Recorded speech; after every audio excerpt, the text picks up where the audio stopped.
Mary Poppins by P. L. Travers. Illustrated by Mary Shepard.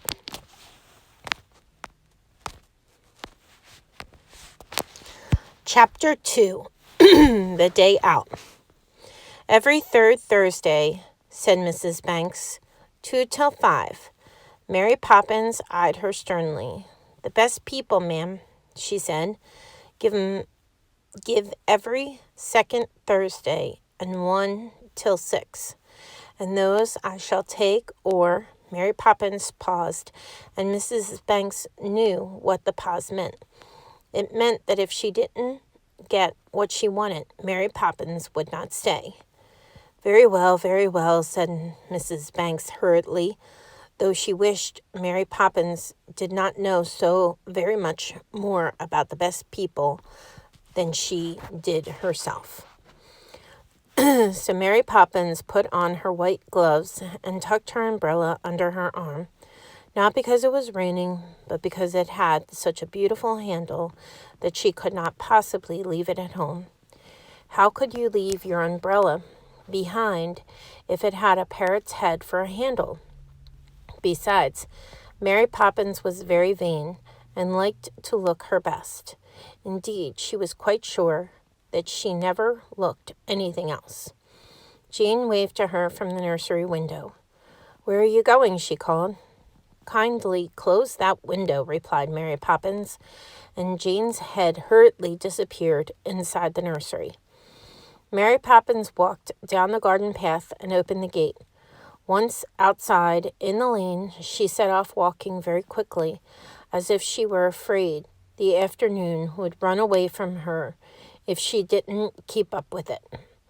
At the corner, she turned to the right and then to the left, nodded haughtily to the policeman, who said it was a nice day, and by the time she felt that her day out had begun,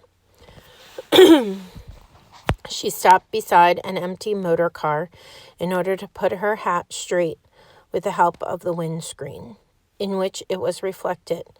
Then she smoothed down her frock and tucked her umbrella more securely under her arm, so that the handle, or rather the parrot, could be seen by everybody. After these preparations, she went forward to meet the matchman. Now, the matchman had two professions. He not only sold matches, like an ordinary matchman, but he drew pavement pictures as well. He did these things turnabout according to the weather. If it was wet, he sold matches, because the rain would have washed away his pictures if he had painted them.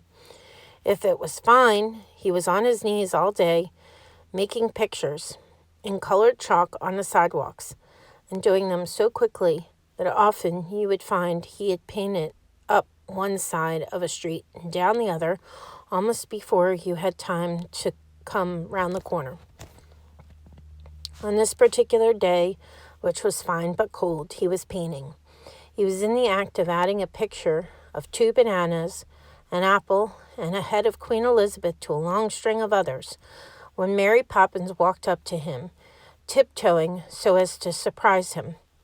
"Hey," called Mary Poppins softly. He went on putting brown stripes on a banana and brown curls on Queen Elizabeth's head. "Ahem," said Mary Poppins with a ladylike cough. He turned with a start and saw her. "Mary," he cried, and you could tell by the way he cried it that Mary Poppins was a very important person in his life. Mary Poppins looked down at her feet and rubbed the toe of one shoe along the pavement 2 or 3 more times. Then she smiled at the shoe in such a way that the shoe knew quite well that the smile wasn't meant for it. "It's my day, Bert," she said. "Didn't you remember?" Bert was the matchman's name. Herbert Alfred for Sundays. "Of course I remembered, Mary," he said, "but—" and he stopped and looked sadly into his cap. It lay on the ground beside his last picture, and there was a 2d in it. He picked it up and jiggled the pennies. "That's all you got, Bert?" said Mary Poppins, and she said it so brightly you could hardly tell she was disappointed at all. "That's the lot," he said. "Business is bad today. You'd think anybody'd be glad to pay to see that, wouldn't you?" And he nodded his head at Queen Elizabeth. Well, that's how it is, Mary, he sighed. Can't take you for tea today, I'm afraid. Mary Poppins thought of the raspberry jam cakes they always had on her day out, and she was just going to sigh when she saw the matchman's face. So, very cleverly, she turned the sigh into a smile, a good one, with both ends turned up, and said, That's all right, Bert. Don't you mind. I'd much rather not go to tea. A stodgy meal, I call it, really. And that, when you think how very much she liked raspberry jam cakes, was rather nice of Mary Poppins. The matchman apparently thought so too, for he took her white-gloved hand in his and squeezed it hard. And then together they walked down the row of pictures. Now, there's one you've seen before, said the matchman proudly, pointing to a painting of a mountain covered with snow and its slopes simply littered with grasshoppers sitting on gigantic rows. This time Mary Poppins could indulge in a sigh without hurting his feelings. Oh, Bert, she said, that's a fair treat. And by the way she said it, she made him feel that by rights the picture should have been in the Royal Academy, which is a large room where people hang the pictures they have painted. Everybody comes to see them, and when they have looked at them for a very long time, everybody says to everybody else, The idea, my dear. The next picture Mary Poppins and the matchman came to was even better. It was the country, all trees and grass, and a little bit of blue sea in the distance, and something that looked like Margate in the background. My word, said Mary Poppins, admiringly, stooping so that she could see it better. Why, Bert, whatever is the matter? For the matchman had caught hold of her other hand now, and was looking very excited. Mary, he said, I got an idea, a real idea. Why don't we go there, right now, this very day? Both together into the picture. Eh, Mary? And still holding her hands, he drew her right out of the street, away from the iron railings and the lamp-post, into the very middle of the picture. Pff! There they were, right inside it. How green it was there, and how quiet, and what soft, crisp grass under their feet. They could hardly believe it was true, and yet here were green branches, huskily rattling on their hats as they bent beneath them, and little colored flowers curling round their shoes. They stared at each other, and each noticed that the other had changed. To Mary Poppins, the matchman seemed to have brought himself an entirely new suit of clothes, for he was now wearing a bright green and red striped coat and white flannel trousers, and best of all, a new straw hat. He looked unusually clean, as though he had been polished. Why, Bert, you look fine, she cried in an admiring voice. Bert could not say anything for a moment, for his mouth had fallen open, and he was staring at her with round eyes. Then he gulped and said, Golly! That was all, but he had said it in a way and stared so steadily and so delightedly at her that she took a little mirror out of her bag and looked at herself in it. She, too, she discovered, had changed. Round her shoulders hung a cloak of lovely artificial silk with watery pattern all over it, and the tickling feeling at the back of her neck came. The mirror told her from a long curly feather that swept down from the brim of her hat. Her best shoes had disappeared, and in their place were others, much finer and with large diamond buckles shining upon them. She was still wearing the white gloves and carrying the umbrella. My goodness, said Mary Poppins, I am having a day out.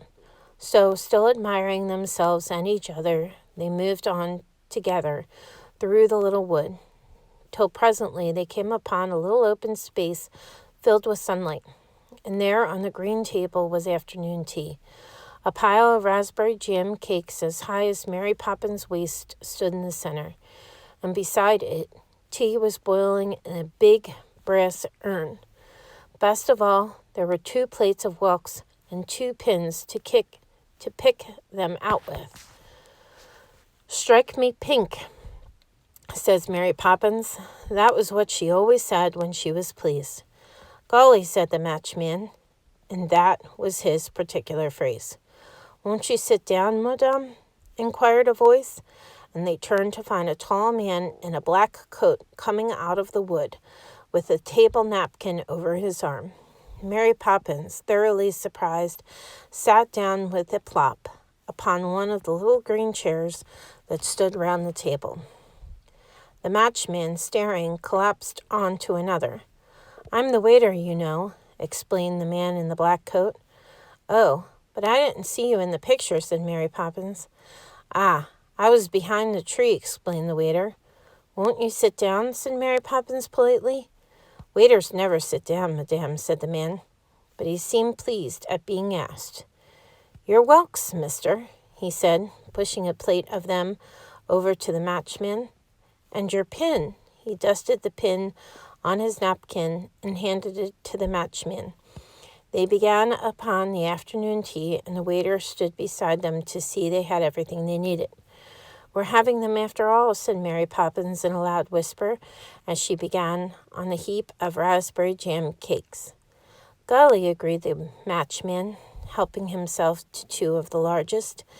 Tea, said the waiter, filling a large cup for each of them from the urn. They drank it and had 2 cups more each, and then, for luck, they finished the pile of raspberry jam cakes. After they got up and brushed the crumbs off. There is nothing to pay, said the waiter, before they had time to ask for the bill. It is a pleasure. You will find the merry-go-round just over there. And he waved his hand to the little gap in the trees where Mary Poppins and the matchman could see several wooden horses whirling round on a stand. That's funny, she said. I don't remember seeing that in the picture either. Eh, said the matchman, who hadn't remembered himself. It was in the background, you see. The merry-go-round was just slowing down as they approached it. They leapt upon it, Mary Poppins on a black horse and the matchman on a gray. And when the music started again and they began to move, they rode all the way to Yarmouth and back, because that was the place they both wanted most to see. When they returned, it was nearly dark, and the waiter was watching for them. I'm very sorry, madame and mister, he said politely, but we close at 7. Rules, you know. May I show you the way out? They nodded as he flourished his table napkin and walked on in front of them through the wood. It's a wonderful picture you've drawn this time, Bert, said Mary Poppins, putting her hand through the matchman's arm and drawing her cloak about her. Well, I did my best, Mary, said the matchman modestly, but you could see he was really very pleased with himself indeed. Just then the waiter stopped in front of them, beside a large white doorway that looked as though it had been made of thick chalk lines. Here you are, he said. This is the way out. Goodbye and thank you, said Mary Poppins, shaking his hand. Madame, goodbye, said the waiter, bowing so low that his head knocked against his knees. He nodded to the matchman, who cocked his head on one side and closed one eye at the waiter, which was his way of bidding himself farewell.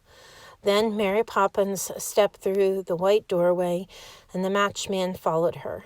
And as they went out, the feather dropped from her hat, and the silk cloak from her shoulders, and the diamonds from her shoes. The bright clothes of the matchman faded, and his straw hat turned into his old ragged cap once again. Mary Poppins turned and looked at him, and she knew at once what had happened. Standing on the pavement, she gazed at him for a long minute, and then her glance explored the wood behind him for the waiter. But the waiter was nowhere to be seen. There was nobody in the picture. Nothing moved there. Even the merry-go-round had disappeared.